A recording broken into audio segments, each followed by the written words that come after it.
on 1019 WDET FM. I am Tia Graham. It is Friday, and it is our last day here with Orlando Bailey, the Executive Director of Outlier Media. I really do hope this week has been fun for you. It's great. It's been going great. You know, I've learned so much. I was just telling the folks there, I always think about what I'm going to learn from my next host. Wow. And I learned a lot from you this week, especially how to control and command a conversation.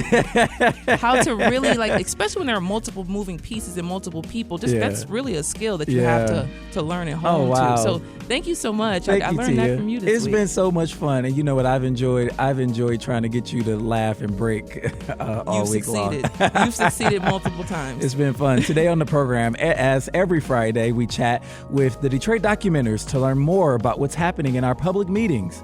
This week, we'll chat with Noah Kincaid and Outlier Media reporter Laura Herbert. Laura, we love her. We love Laura. But first up on the show, Detroit Month of Design is celebrating its 14th annual showcase of immersive design. In this case, the word design is meant to be used in the broadest sense. We're talking fashion, mobility, technology, you name it. And the showcase will be hosted by Design Core Detroit, an organization that supports design-driven businesses to help grow Detroit's economy.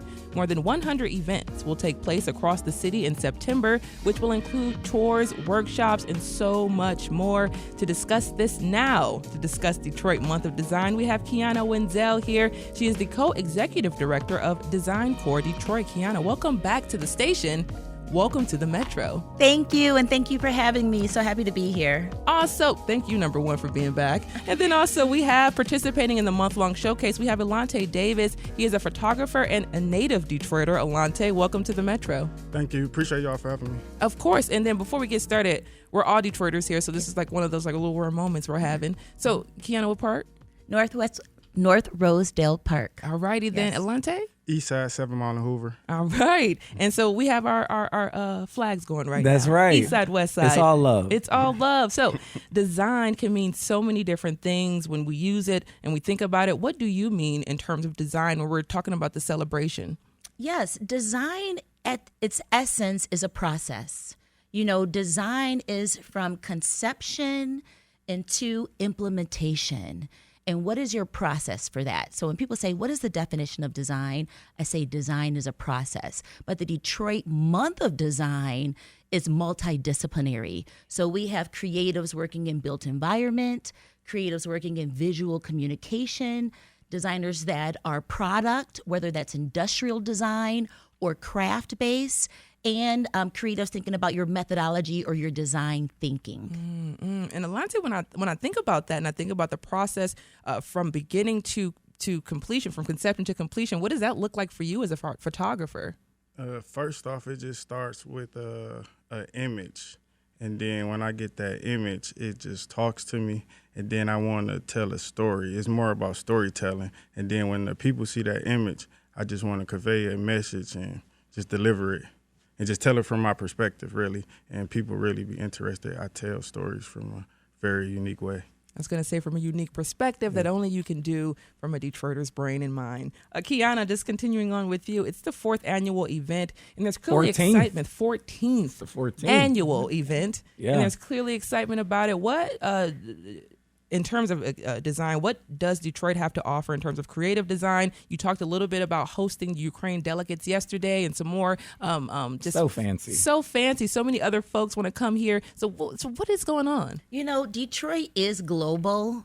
Detroit has a prolific creative past and relevant creative future. It's one of the few cities where you can conceptualize, engineer, produce, and mass manufacture products faster and more efficiently anywhere in the world. And the Detroit Month of Design is about celebrating that. At the essence, Design Core is an economic development organization. And I know that doesn't sound like fun or sexy, but we're about growth. Growing the creatives that are here. We want to see Elonte and his business grow. We're about attraction. We want to attract more talent, creative talent, and visitors to our city using platforms like the festival to do that.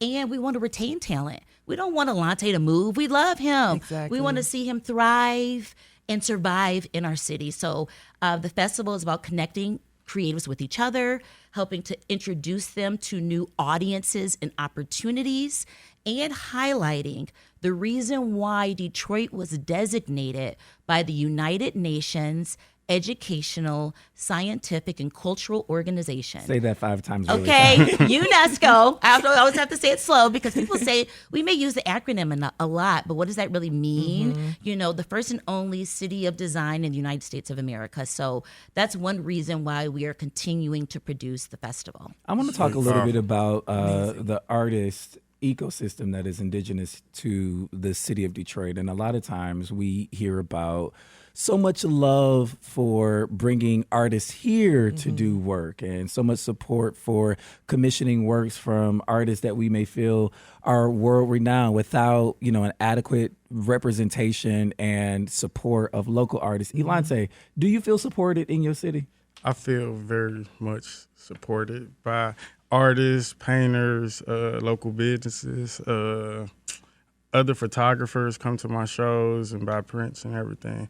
I definitely feel supported. Also, speaking on the ecosystem, I don't have the traditional photography show, and I have a big ecosystem of other artists in this show. So speaking on your point of the Detroit ecosystem supporting each other. You said earlier that you start with the photo. Talk about your proclivity toward capturing what you have observed and then allowing that to tell a story. How does that happen? Just speaking on it, you see I got the camera on me right now. Yeah. So as soon as I sat down, I was taking pictures. Yeah. So as soon as I upload the picture, and it'd be Kiana, then I had you, then I had Tia in it, then I send it back to y'all. So the story would be from this day. Like I was just documenting the whole day, and it's telling the story. Then I'd be like, oh, that's the first time I went to the radio station to do an interview for Design Corps. And then it'd be special, and it'd just grow. Then a year later, it got so much more on that because I done did something else. I might be in New York at the radio station. I'm like, man, when I'm going to see you next year, I'm like, oh, man, I just got off with Fun Flex or something, you know? Exactly. So that's the significance of the pictures and just documenting.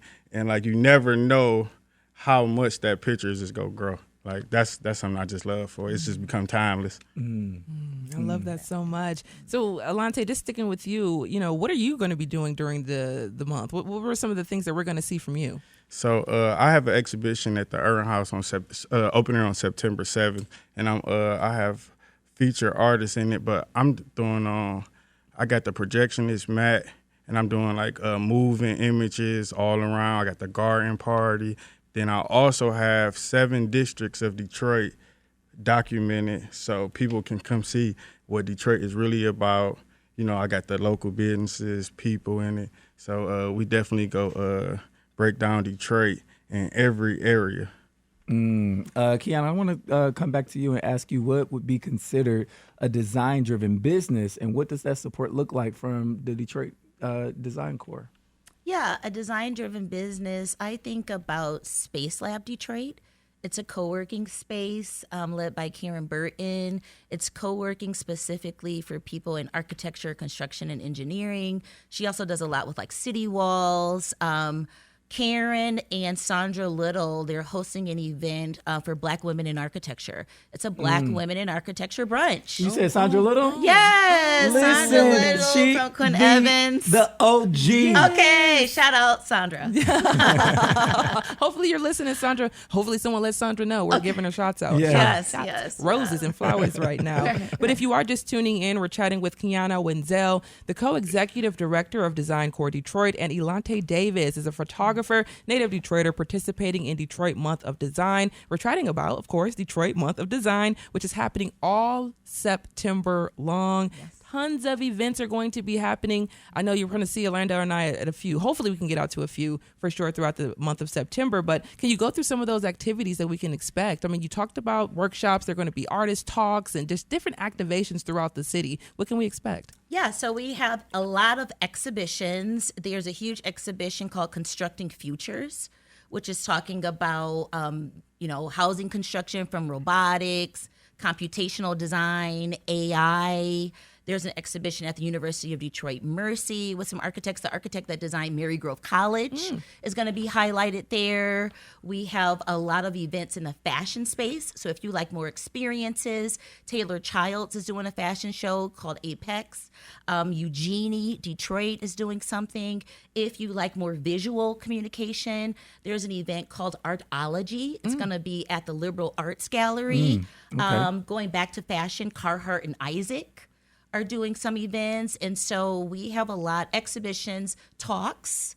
If you like lectures, there's going to be a Frank Lloyd Wright symposium that's coming up, the architecture brunch that I mentioned, a lot of open studios as well. If you're someone that likes to see artists in action, there is Cave Studio with like 12 artists, shoemaking, glass blowing, steel. People forget that Detroit's history is craft-based, as well as automotive-based, as well as mobility and technology-based. So we're going to have our opening event at New Lab. Our closing event is going to be at Michigan Central on Saturday, September 28th, looking at those new technologies. And then also General Motors and Youth Tank is doing an event at the Joe Louis Greenway with high school and college students, where they are imagining future mobility solutions for the city of Detroit. And so it's a lot. Detroit's a wide city. What's great about our festival is that it's going to be like 80 unique locations. So nobody is left out, you know, and it's for emerging designers, growth and established. So it's that one moment in time where our creative community can come together, no matter who you are, skilled trades, academia, individuals, entrepreneurs, and showcase the best of Detroit design. Elonte, I want to bring you in on the conversation. You had something you wanted to add. I'm sorry, I forgot. I'm also in that show in the New Lab. I teamed up with an architect and a carpenter. So I'm designing a stool. Oh, that's amazing. So I'm gonna have school. So I'm gonna have that is funny. Yeah, I'm putting some of my photos on the stool. You know what? You missed an event because I was waiting for you to say that there is going to be this amazing gathering of design in honor of Orlando Bailey's 35th birthday on September 2nd. Yes, exactly. Right? No, exactly. Y'all did a whole month of events for my birthday. Thank you so much. The whole month of September. Right, and my birthday is September 25th. So we're celebrating Orlando and Kiana all month long. Let's do it. Yes. Elonte? Also, with my event coming up, the Artist Talk is going to be on September 21st, and the Artist Talk is very powerful. So we have multiple artists. You guys can come and get some knowledge on how to even get into the art world and sell art and meet curators. It'd be all types of people there, and I definitely want y'all to come and check that out. That'd be real powerful. And my fourth week is where my oral visual tellers, storytellers come in, and that's going to be very, very powerful. So I got poets. I don't want to say no names. I don't want to drop no names. A little, not even a joke. You don't want to break news? Break news. Somebody just wanted to end me, just go be joining them. Okay. Yeah. So somebody just wanted to end me. Okay. Joe Fluent Green. Yes. Oh, Joe Green. Yes. Is that it? Yes, sir. All right. I love that so much. And you know, we got about 30 seconds left or so to Kiana. Before we let you go, of course, the month of September. Give us just the basic rundown you can give for folks who are interested in experiencing any of it. Visit DetroitMonthOfDesign.org to check out the schedule. There is something for everybody. The majority of the events are free and open to the public. That's all we needed to know. That's perfect. Thank you both so much. Kiana Wenzell, Co-Executive Director of Design Core Detroit. Thanks for being here on The Metro. Thank you for having us. And Elonte Davis is a photographer, a Detroit native. And thank you so much for being here on The Metro. And if you all are listening, head out to any of the things that he just shouted out. I appreciate y'all for having me. First radio interview. I appreciate y'all. I love that.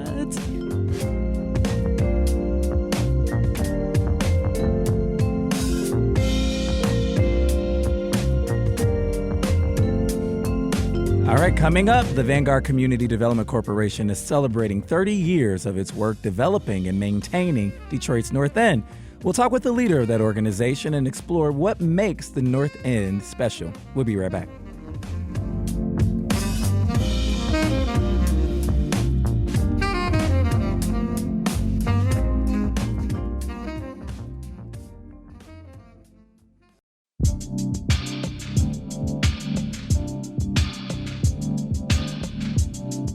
It's the Metro on 1019 WDET-FM. I'm Tia Graham, and Orlando Bailey, the executive director of Outlier Media, is here today. Yes, happy our to be last here. Friday. I know. I guess our only Friday. Our swan song. Oh. Listen, up next, one of Detroit's earliest neighborhoods to have a title. The North End is filled with history. In the late 1800s, it was one of the wealthiest areas in the city. Through the 1900s, its Jewish population grew, and by the 1940s, many Black Detroiters began calling the community home after being displaced from Black Bottom. The North End community has held on, maintaining its charm and residents' love of the neighborhood. A lot of that beauty is due to the work of the Vanguard Community Development Corporation. This year, Vanguard is celebrating its 30th anniversary, and a party will take place on September 7th at the Henry Ford Health Detroit Pistis Performance Center. That's a mouthful. It's a mouthful. That's what he's trying to say. To talk more about the North End community and 30 years of service in that neighborhood is Leslie Graham Andrews. Leslie is the chairwoman for Vanguard Community Development Corporation. Leslie, welcome to the Metro. Well, thank you. Good morning. It is still morning. Yes, it is. Good morning. we understand. Good morning, Leslie. Thank you so much for joining us. Listen, 30 years of community service in the North End community. Describe the community for folks who may not know about it. And, give us a little bit of, the history in that neighborhood. So the North End is uniquely designed. It's anchored on both ends, meaning you're looking at East Grand Boulevard, because it's just east of Woodward, and to the north, you're looking at Boston Edison. So it is a broad spectrum of family types, housing types, community types, but they're all tied together by being in that one footprint. And as described in your intro, it did start out as a heavy Jewish enclave. And once with the disbursement of Black Bottom, it became a really heavily African-American population by the end of the 40s. The beautiful thing about the North End is North Enders love and don't play about the North End. It is one of the most loyal and honestly more stable neighborhoods. And Vanguard has had a significant role in there since Bishop Van had the Second Ebenezer Church on East Grand Boulevard, which anchored that work, and Vanguard was born in 1994. And now as a standalone foundation, we just continue to do that work, but more focused around affordable housing. We've developed over 200 units of affordable housing, other programs over the years, over partnerships over the years, long, deep relationships with the foundation community. And one of the things that we'd never gotten around to doing was truly celebrating the legacy of not only Vanguard as an organization and North End as a community, but the stakeholders and their commitment and their loyalty. So again, and it's popular once again because, of course, Henry Ford is growing and sprawling out, and then you have the Q line, which is also made it a lot more accessible. And everything that Woodward and downtown. So again, the footprint of downtown is sort of like I don't want to say an oil spill in a negative way, but it is just slowly, gradually spiraling out. And the North End is eventually going to probably be Metro downtown at some point. Oh, wow. Yeah. But at this point, it has its own very unique and very special and powerful history across many lines. Some of the most beautiful churches still stand. Some of the most beautiful housing still stand. Some of the most beautiful mansions still stand. And along with the Fisher Theater. And again, the North End is actually to the east of Woodward. There's a long-running debate about what is the North End. And North Enders have their beliefs, and then other folks from around the city, and then the city itself has its belief.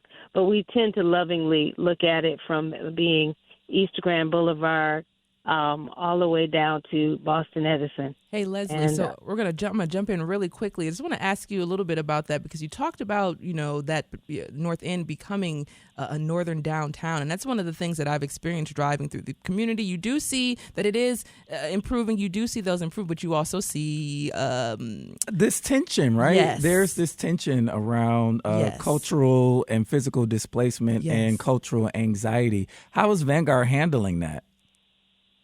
Well, everyone's territorial, and they love their community. If you're a longstanding North Ender, which there are tremendous people who've been there 40, 50 years, they're accustomed to and wanting to have input on how their community is evolving and growing.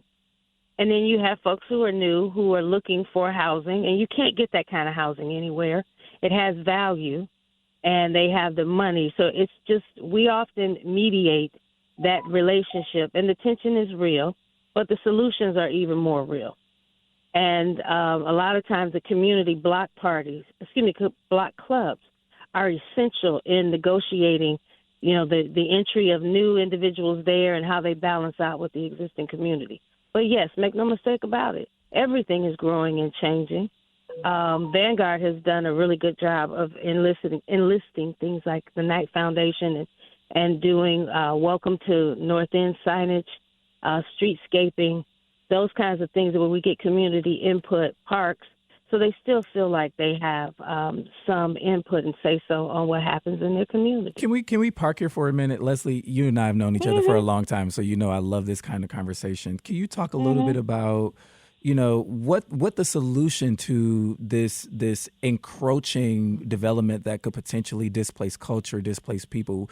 How can you sort of stave that off? What's the solution to the problem and the tension that you're seeing over there right now?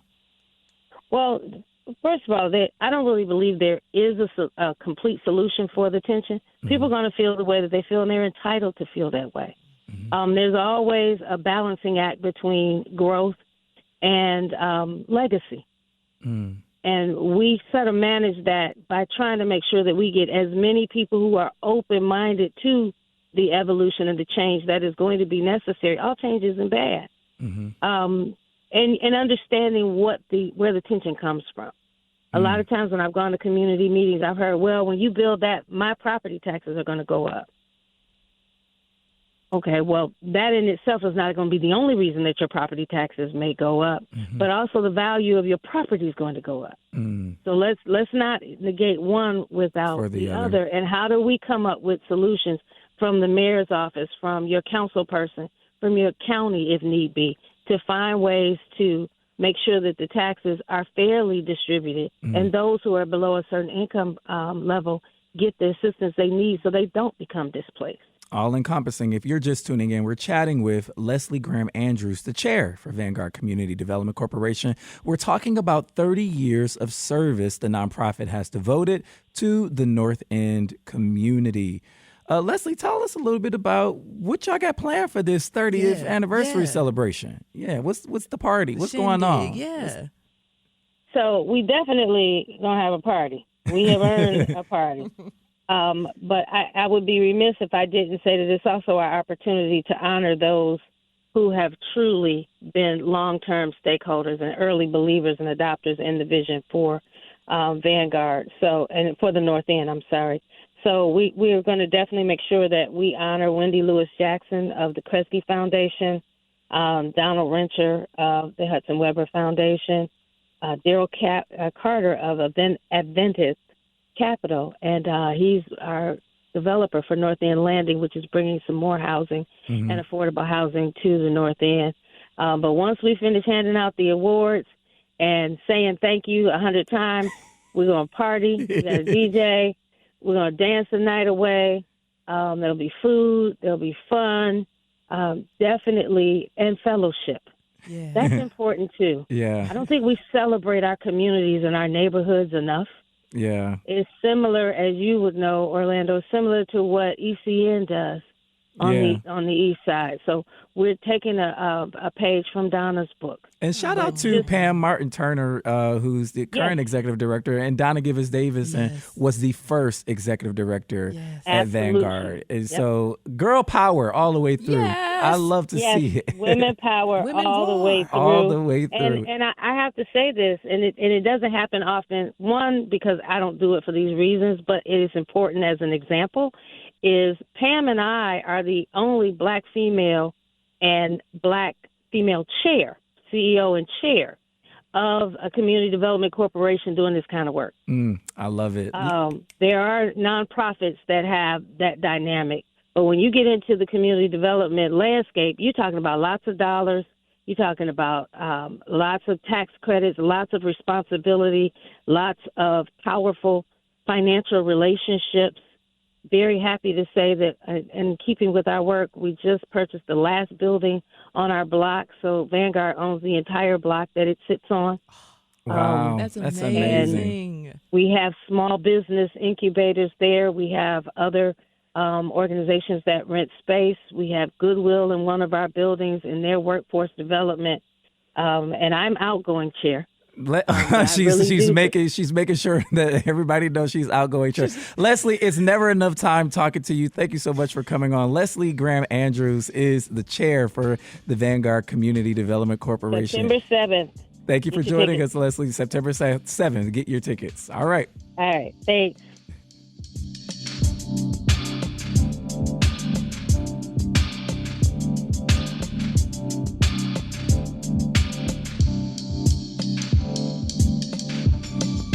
It's the Metro on 1019 WDET FM. I'm Tia Graham here with Orlando Bailey, Executive Director of Outlier Media.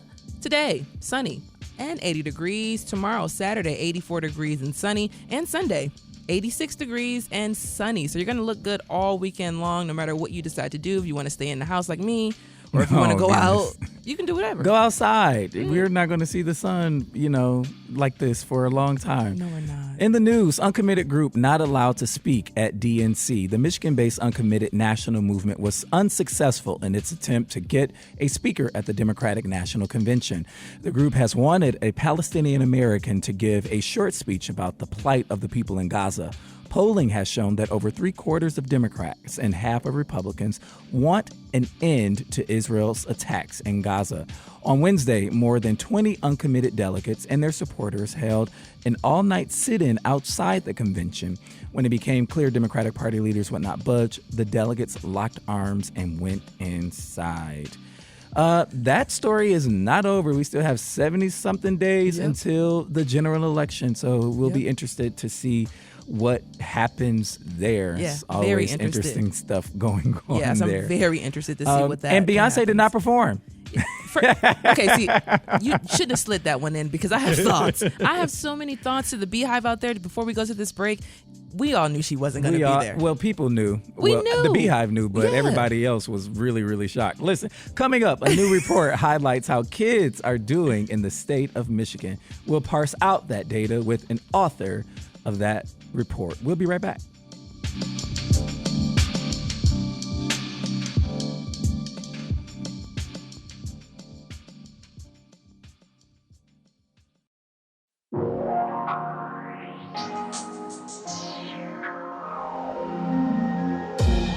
It's the Metro on 1019 WDET FM. Once again, I'm Tia Graham. We're here with Orlando Bailey, the Executive Director of Outlier Media. Orlando, we talked yesterday. Kids are the future. Yeah, well, that's what Whitney Houston said, right? I believe the children are the future. The kids are the future. That's at least what many leaders say. And while that's true, kids are also an important part of our present. They don't just matter because of what they might contribute to the world. They matter because of what they do now, because of all these things they teach us, things like play, levity, humility, and curiosity, the ways that they brighten families and help fill out communities. So it matters how they're doing. Each year, the Michigan League for Public Policy puts out a report on how kids are doing in our state. Their latest data was just released, and the results are mixed. To discuss them now, we have the president and CEO of the Michigan League for Public Policy, Monique. Monique, welcome to the Metro. Yeah, thanks for having me on today. Thank you, Awesome. Monique Staton. Listen, from your assessment, how are kids in Michigan doing, and how does that compare with the past few years? Right. Well, some things we've definitely seen positive improvements, and other things we've seen some declines. Overall, the state of Michigan, Michigan ranks 34th for overall child well-being in our country. And so that's, not great, but not terrible. We rank 31st for economic well-being. Unfortunately, and most alarming, we rank 41st for educational outcomes. Our bright spot is around health, around 20. We rank 22nd when it comes to health outcomes for children, and 28th for family and community. So while we've made some strides in Michigan, we know we definitely have to do better for kids. Let's start with the good, right? Child poverty is down about 5% over the last 5 Yeah. years. What is the cause of that? Well, over the last 5 years, we have seen some significant investments from the federal level, especially when it comes to investments done during COVID. And the biggest was the child tax credit. The federal child tax credit cut national childhood poverty in half. Michigan also expanded our earned income tax credit. It went from 6% to 30%. So those are some of the positive policy things that we can do to help alleviate childhood poverty. Unfortunately, at the federal and national level, we did not continue that expanded child tax credit. So now we're expecting in future years to see childhood poverty potentially go back down.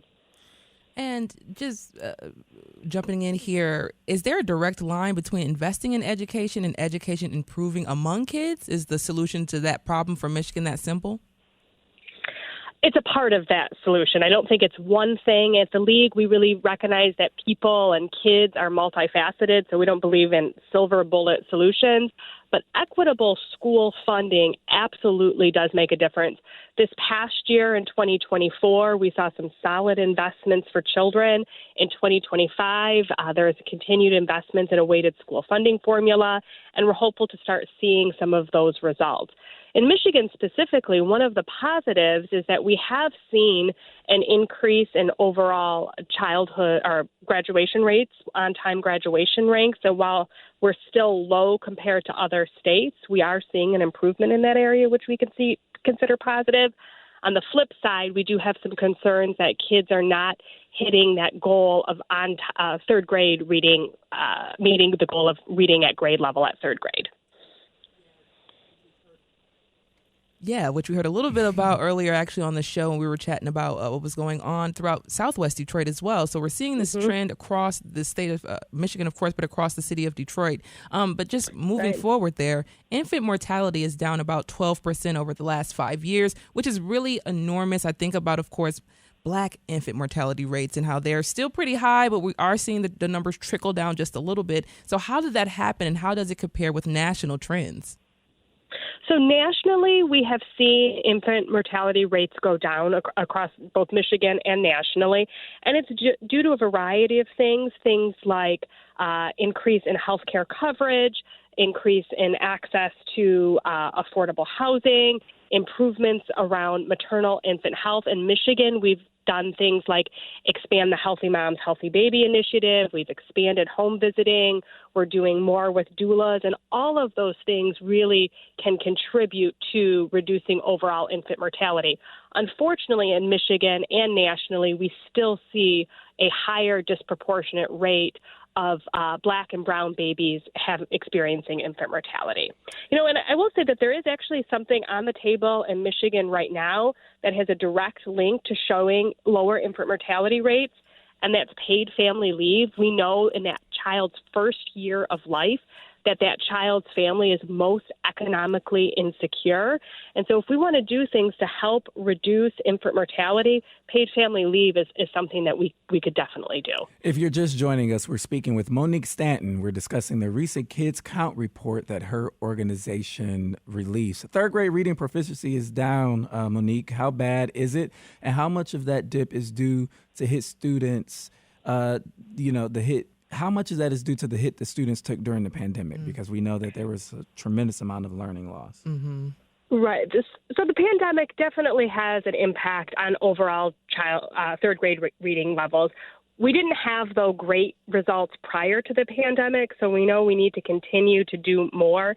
And one of the things that we can do to help boost third grade reading level starts well before third grade, and that's ensuring that children have access to a high quality as well as affordable, or ideally free, early childhood preschool program. And so we saw some solid investments this year in helping expand access to early childhood programming, specifically preschool, and that's one way that you can help boost long-term reading levels. You talked a little bit earlier about paid family leave. The Michigan Supreme Court just granted paid sick leave, and what we know is that, especially for single parents, they may have to take an unexpected sick day if they have a sick child. Tell us what paid sick leave might do for kids and families. Right, that's a great question. So there is a difference between paid sick leave and paid family leave, and both are essential. Paid sick leave is the type of thing that you get the stomach flu.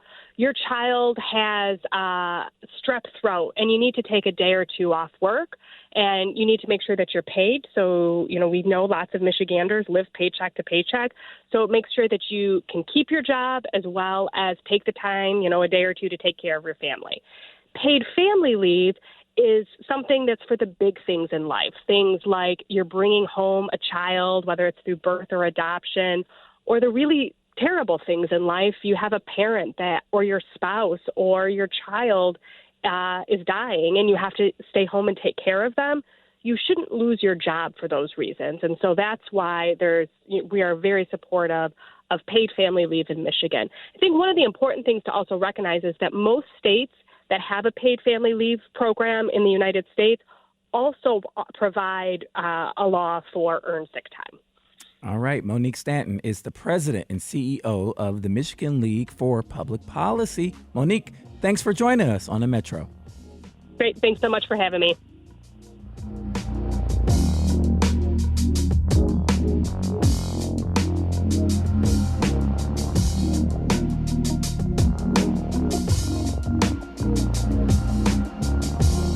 It's the Metro on 101.9 WDET-FM. I'm Tia Graham. Orlando Bailey, the executive director of Outlier Media, is here with us. He was here all week, has been here all week long. And, one of the things that I did notice is that you are an executive director of Outlier Media. You're the executive, which means your brain is in 100 places at once. At one time. All the time. And just watching you multitask, I just want to know, what is it like being the executive director, of course, of a staff of an online publication, but being needed in so many spaces and places? Well, it is one of the greatest privileges of my life to take over an organization that has been put in a position that is sustainable, that has an amazing staff, and the people there love coming to work. So it's a privilege. It's not a chore. It is a privilege. Which is one thing I love about this industry is when you see people work in this industry, a lot of the times it's because they really love it. I do. And we're an organization with a mission, right? We want to fill critical information gaps. We want to fill accessibility gaps. We want to build, fill those connection gaps. And every experience that I've had thus far in my career has prepared me for the seat that I sit in now. So I'm super grateful, and I'm loving it every day. I don't know any other person who is as connected as you are throughout the city of Detroit, whether it's with the local block clubs, whether it's with community groups, whether it's with publications and organizations, no matter who it's with, you are the person who can connect all these things. So thank you for just being a Detroiter and giving back to the city. Tremendous blessing. Thank you, Tia. And it is Friday. Yes, and that means another conversation with Detroit documenters. Noah's in here right now. Laura's going to be on the phone, and we'll talk with them about why so many public meetings were canceled this month. Stay right there.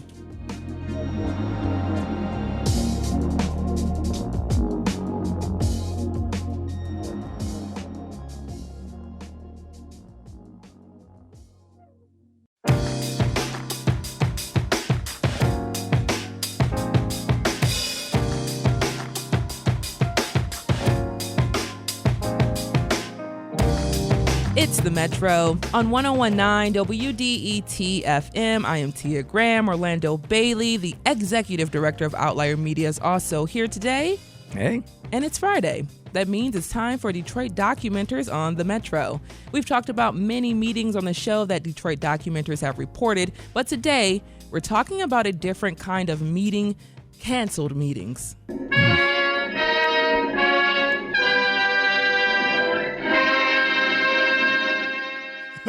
Wait, what? That's amazing. Shout out to Jack Philbrandt, our associate producer, for that sound on that one. That just took us out the game. However, one of the institutions in question is the Wayne County Building Authority. It's their job to issue bonds if the county wants to buy, remodel, or construct a building or parking lot. And their bylaws state they must meet monthly. And this is the Building Authority's last documented meeting was December 15th of 2021, Noah. Orlando has his Sherlock Holmes hat on. I'm pulling out my magnifying glass, and we're going to get into this mystery with Laura Herberg, Outlier Media's civic life reporter who reported on the Wayne County Building Authority. Hi, Laura. Hey, guys. Hi, Laura. Also with us to discuss all the canceled meetings, we have Detroit Documenters coordinator Noah Kincaid with us. Noah, welcome back to the Metro. Hey, thanks for having me. So, Laura, we're jumping right in. Have you heard from the Building Authority? To quote the show Carmen Sandiego, where in the world is the Building Authority? Oh, my goodness, the show. And let's not forget video game, if we go way back. I remember playing that on a computer. Well, I will say they're not sticky-fingered filters as far as I can tell. If you guys remember the theme song from Rockapella? But they are MIA. The Wayne County Building Authority, as you mentioned, according to their webpage, hasn't met since December 15th, 2021. And according to a piece of paper that they post at the bottom of the Guardian building, which Noah, my colleague here, discovered, every meeting this year has been canceled. And basically, I was able to get in contact with board president Eileen DeHart. She didn't want to be interviewed by me, but we did share some emails back and forth, and she said they're not meeting because they don't have anything to talk about. They all year long haven't had any agenda items, so that's why they haven't met. Okay, and what does this mysterious building authority actually do, Laura? Yeah, so as you mentioned, it exists so that the county can issue bonds to purchase, remodel, construct buildings, parking lots, or structures. And the biggest project that you all may remember it for was the Fail Jail project, which has been making recent headlines. But for people who don't remember, basically the county was trying to build a jail down on Gratiot downtown. And so Wayne County Building Authority was involved because they had to issue bonds for that project. But it went $90 million over budget and then was like abandoned before it was never completely built. It was just like partially built. And Dan Gilbert stepped in and he bought that property and a few other properties and is now finishing up a criminal justice complex over on I-75 that's set to open just next month. So they were involved in that, but apparently they haven't had much to do since then. As mentioned, the president, Eileen DeHart, didn't want to talk to me, but she told me to talk to the county's lawyer, and I talked to him, and he said that basically there's these two buildings that the county issued bonds for a few years back so that it could lease them to the state of Michigan. And so the building authority has to make sure that the property manager for those buildings is being paid and that the bonds issued for those buildings are being serviced. But apparently it doesn't need to have public meetings in order to do that, according to the county's lawyer. I have so many questions out of that. My biggest question truly is what's their purpose? Are they needed? So that's a great question, and that is a question that I raised to Wayne County Commissioner Jonathan Kinlock. I talked to him about it because the county commissioners actually approve the appointments of these board members. So they're appointed. They are currently unpaid. They can be paid, but they aren't paid right now. And so I was talking with him about them, and I was like, look, they haven't had any agenda items. Like, do they need to be around? And he was like, yes, they do, because if the county needs to issue a bond in the future, they're going to need the Wayne County Building Authority. And he told me that there are already talks of building a civil court. So they will come back. They will likely come back into play if that happens. Can you sort of decode some of this for the average listener? I think that in Detroit, we are hearing so much about authorities and boards and who has the power to appoint and what they have the power to do, and it's controlled by the Michigan legislature or it's controlled by city. Is this a government body or is this quasi-governmental? Where does the accountability come in? Woo, that is like $1 million question, and I'm gonna phone a friend and tap in my colleague Noah on this, who knows meetings and boards and authorities inside and out. Noah, what's your take on that, if you don't mind me asking? No, I don't mind. Yeah, I would say they are a government authority. This is not the building authority. I don't believe is when a quasi government authority, kind of in the sense of like the Detroit Economic Growth Corporation or the Downtown Development Authority. But yeah, I'm not a lawyer. So that's why they said call the lawyer so Call we the can lawyer. learn more. Exactly. If you're just joining us, we're speaking with Laura Herberg and Noah Kincaid. We're discussing why so many meetings have been canceled by the Wayne County Building Authority. Noah, what's the right way to go about canceling a meeting according to the Open Meetings Act?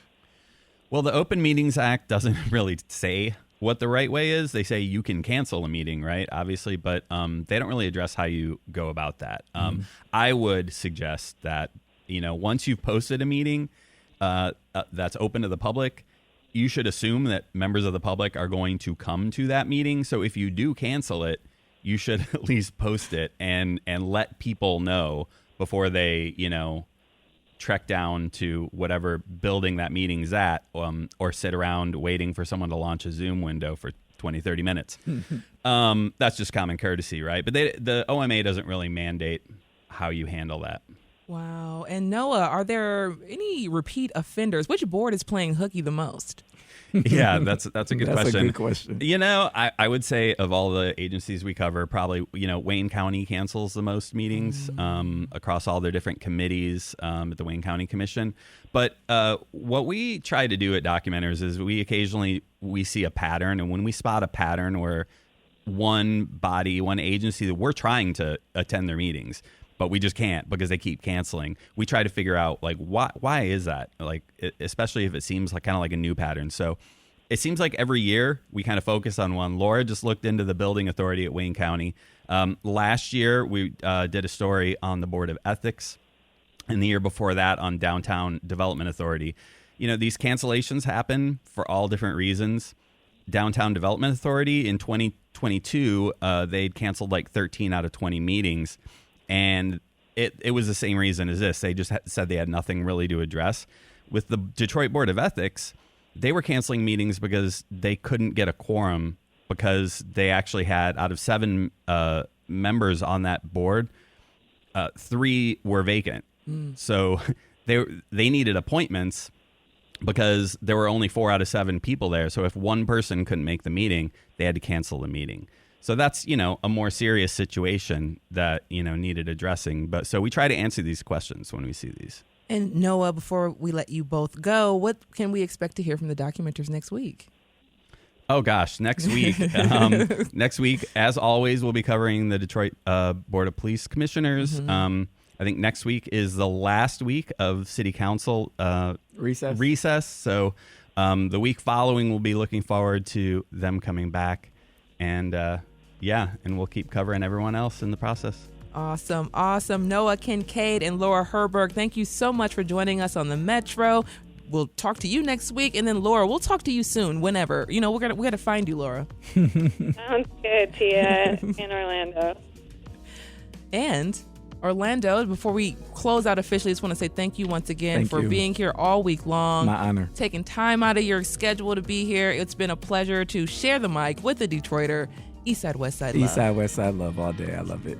That's the Metro for Friday, August 23rd. You can listen to recent episodes online at WDET.org, and make sure to subscribe to the podcast on your favorite platform. The show is also on YouTube if you like listening that way. This is WDET-FM, Detroit Public Radio, your connection to news, music, and conversation. Thanks for listening, and talk to you on Monday.